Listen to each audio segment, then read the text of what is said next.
The social media tax that was levied on Ugandans has not left Ugandan socialites who literally throw their business on social media apps such as Instagram, Facebook and Snapchat in a state of darkness.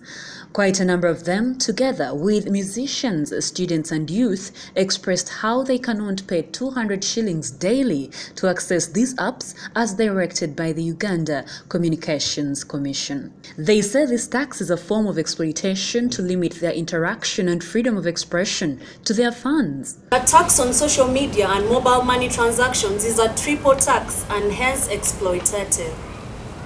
As of today, airtime is taxed, paying for the tax is also taxed, and transactions via mobile money are similarly taxed. To come out peacefully because we have the powers to come and protest, to come and unveil our problems. But if the government doesn't listen to us, then we have nothing else to do but also demonstrate and other things. But we don't want to reach there. So we just want to be the government because, like he said, it's people power. It's us who elected. It's not showing, it's not chest thumping, all winning battles and everything. It's a reasonable bit. We want to discuss with you. We want you to repeal. It's a simple idea. We don't want you to reduce the tax because we are paying tax on this very service you're doing. So we just request that you repeal it and just everything. And you'll ask some of the people out there, the politicians will ask, who are we to speak? Who are we to challenge them? That is the propaganda they are going to bring. They have gone further to state that the tax is going to worsen the country's unemployment syndrome because most of their business transactions are done using social media.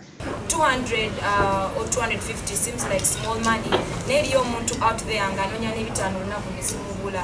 that means atenga ayagala okubeera ku mutimbagano ayagala okumanya ebigenda maaso mu ggwanga wamu n'emiriraano so ndabanga ennusu ebibiri oba ebitaano ziba nnyingi nnyo so nsaba gavumenti oba yenna gwe kikwatako. This is something very small bintu bingi byetusobola okutaxi like something like that but social media tax is not really necessary. Because bino ebintu temuli upgrading applications ezo simu abazikola temusa upgrading angako temuzitufunirangako kozi tukosa data waffe ziteekako ate sizamwe bali mugenda basasula sente mmeka bannanyinizo mubasasula sente mmeka. Do you pay Facebook? Do you pay Twitter? Do you pay Instagram? Temubasasula wabula ate tubadde tubasasulira data ono bwe tukozesa data nagwawo n'okugwawo n'ogula omulala. That is tax. Tugula ne tugula ne tugula ne tugula. We are using these things over and over.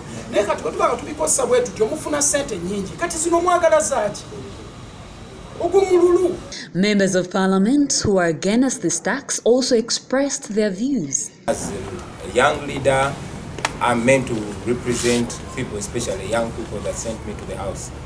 And I was there the day that ridiculous law was passed. We debated it ferociously on the floor of Parliament, but like you all know, it is numbers that count. I've said it before and I'm saying it again that many times I get ashamed of the fact that I belong to that Parliament. There were very, very few people when the issue was being debated, but when voting came, what we normally call the voting machines came in, members of Parliament, we've seen many of them actually asserting that they did not actually know what they were voting for. So we are here because it failed to work out in Parliament. You sent us to represent you there. We were not enough. People are the bosses, power belongs to them, and that's why when it fails in Parliament, we always come back to them. We have come back to you, ladies and gentlemen. We don't want to take the blame as us. We want us to take this responsibility as a country. As young people, we are the majority in this country, and we are charged with the responsibility to determine what kind of country we want to live in. This tax is oppressive. It's making life impossible for the already suffering young people. It's unimaginable. It's unimaginable. But what are we going to do? We are not going to sit back as Ugandans. But as parliamentarians, we are going to act. Our rules in Parliament allow us to recall Parliament even when it's on recess. So we are going to raise a third of the signatures that we require to recall Parliament. We will launch a number of activities and action framework in Parliament. However, by close of business on Tuesday, the government had agreed to waive the tax on mobile money deposits. It also agreed to review mobile money tax and social media payment mechanisms to make it more convenient and affordable. This was stated by the State Minister of Finance, David Bahati.